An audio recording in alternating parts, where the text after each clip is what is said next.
The UK's asylum system is a dangerous joke. Time and again, we see criminals, traffickers, terrorists slipping through the net. Hello, police! And where are those people? In most cases, I don't know. But even by Britain's woeful standards, the case of Abdul Ezedi has plumbed new depths. Ezedi, a 35-year-old Afghan national, attacked a mother and her 2 young daughters with a corrosive substance in South London in February. He's thought to have inflicted life-changing injuries on the mother. At the time of recording, Ezedi still hasn't been found. Police believe he may have taken his own life. His was a horrific crime committed at the heart of our capital city, but worst of all, it could have been prevented. Indeed, Ezedi should have never been free to roam the streets of the UK in the first place. He first entered the country in the back of a lorry in 2016. He applied for asylum and was rejected twice. Then in 2018, he was convicted of 1 charge of sexual assault and 1 charge of exposure and given a suspended sentence. But despite his failed asylum claims and despite his criminal convictions, Ezedi was allowed to remain in Britain. Worse still, he applied again for asylum, and by 2022, the authorities had granted it to him. How is this possible? How was he granted asylum even after 2 failed applications and 2 convictions for sexual offences? Well, we now know that the decision hinged on Ezedi's claim that he had converted to Christianity, a claim backed up by at least 2 churches. This made his deportation to Afghanistan more or less impossible, as he would have been deemed at risk of persecution as a religious minority. You don't have to be a cynic to suspect that Ezedi's conversion was a sham. In the words of a friend, he remained a good Muslim all along. He had even recently been spotted buying halal meat. Ezedi is not an isolated example either. A former Church of England priest has spoken about a conveyor belt and veritable industry of asylum baptisms. This is a weakness in the system that dangerous people are increasingly trying to exploit. Take Imad al-Sualmin, a 32-year-old Iraqi-born asylum seeker who came to the nation's attention for all the wrong reasons. On Remembrance Sunday in November 2021, al-Sualmin blew himself up outside Liverpool Women's Hospital. Thankfully, the bomb went off earlier than he had planned, and he was the only casualty. Like Ezedi, al-Sualmin had a criminal history. He was reportedly imprisoned in the Middle East for serious assault in the early 2010s. Like Ezedi, he claimed to have converted to Christianity in an attempt to stay in Britain. In al-Sualmin's case, his asylum bid was twice rejected, mainly because authorities doubted his claim that he was a Syrian refugee, but he still wasn't deported in time to stop his attack. As for his alleged conversion, after the bombing, police found both the Quran and a prayer mat at al-Sualmin's home. There were also reports that he had been attending a local mosque during Ramadan. More and more illegal migrants appear to be seeking out conversion in the hopes of boosting their asylum prospects. In February, it emerged that 40 of the 300 migrants on the Bibi Stockholm migrant barge are currently converting to Christianity.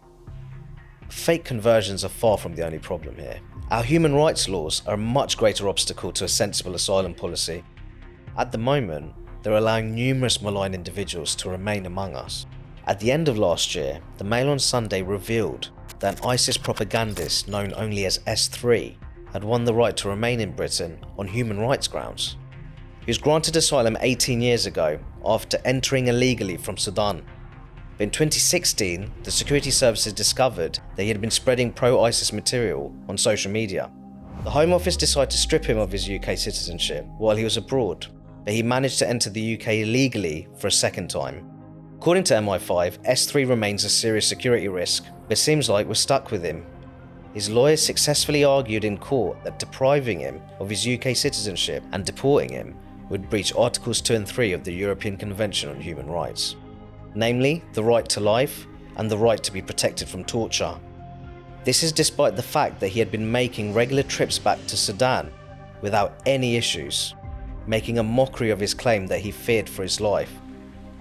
S3 now has the right to remain in the UK indefinitely.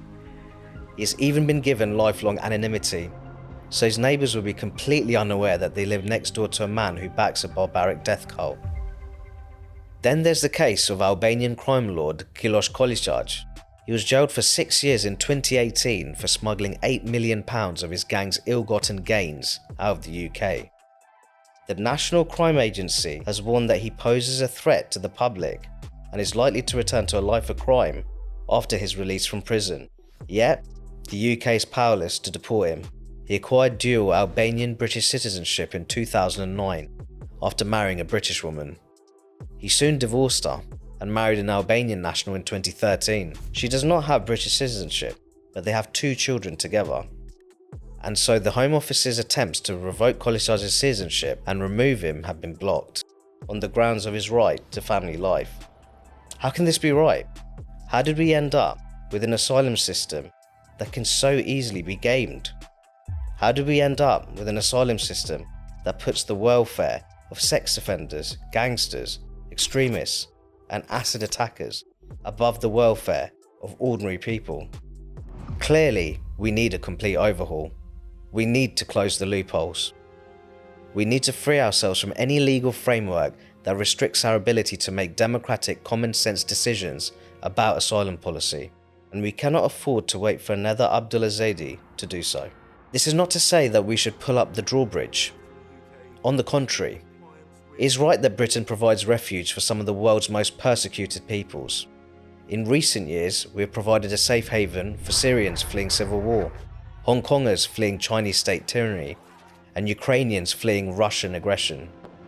In fact, the dysfunctions of our asylum system have arguably made it much harder for us to help some of the people who genuinely need and deserve it. That would include the Afghan citizens who worked with British forces during the war in Afghanistan. Regardless of what you think of that ill-fated, decades-long intervention, these soldiers, translators and journalists assisted Britain at great personal risk. We promised them our protection, but we have not delivered it. After the Taliban retook Afghanistan in 2021, many of these Afghans were forced to flee to Pakistan and Iran, or they sought resettlement in the UK. But they waited in vain. Now many face deportation back to Afghanistan, where they will likely be persecuted or killed. There are an estimated 2,000 people in this perilous situation. Yet British support for them has not been forthcoming. One British Army general has rightly called it a betrayal and a disgrace. This speaks to the moral disarray at the heart of our approach to asylum. Here is a clear-cut case of people who need and deserve refuge in the UK, yet our government seems incapable of providing it. Meanwhile, we are aiding and abetting those who mean us harm. It seems that a government that is overwhelmed by questionable asylum claims often cannot meet the needs of those who are genuine.